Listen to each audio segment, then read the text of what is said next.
Welcome to Week 7's Screenside Chats.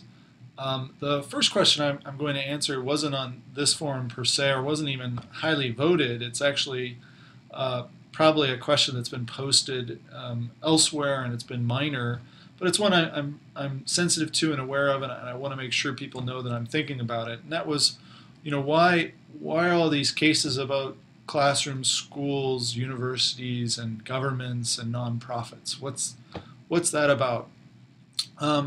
And I just wanted you to know that I'm aware and interested in adding additional cases that are more for-profit and also international in the future. It's just this round we didn't have them in there, and I wanted to explain why. And basically the obvious reason is that my expertise lies in education, nonprofits, and governmental organizations and policy kind of issues.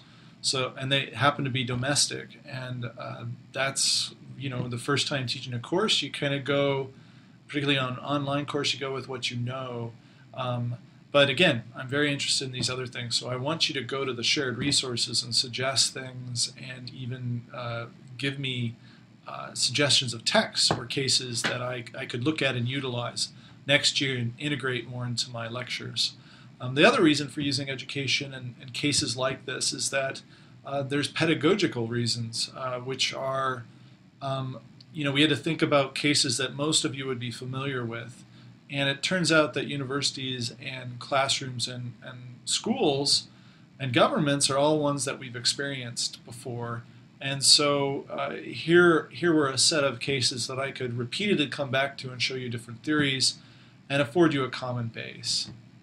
The last reason for picking a lot of the cases, particularly educational ones, is that there's a historical affinity between organizational theory or organizational theorists and the field of education. It's surprising, actually, maybe to a lot of you to hear this, but a lot of the premier organizational theorists happen to be in some way associated with education. So, for example, when it comes to rational choice model, when I was in school, James Coleman was the premier scholar in that area, and he was studying sociology of education and policy in that domain. Here in the School of Education, we have James G. March, who you guys read in terms of theories of choice, coalitions, organized anarchy, and he's applied his theories to higher education, and he's situated in the School of Education. The culture theorists like Deborah Meyerson, and then network institutional theorists like Woody Powell are also here in the School of Education with me.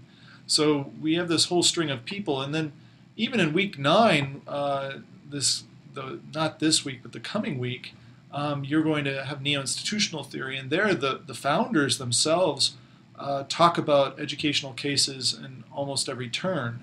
John Meyer and Brian Rowan, they've been studying education for 40 years. So there's really a long history of concerted theory development from educational organizations.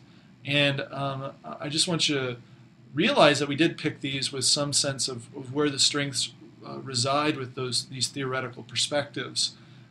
But nonetheless, this is an incredibly international audience with wonderful interests, and I do want to integrate that.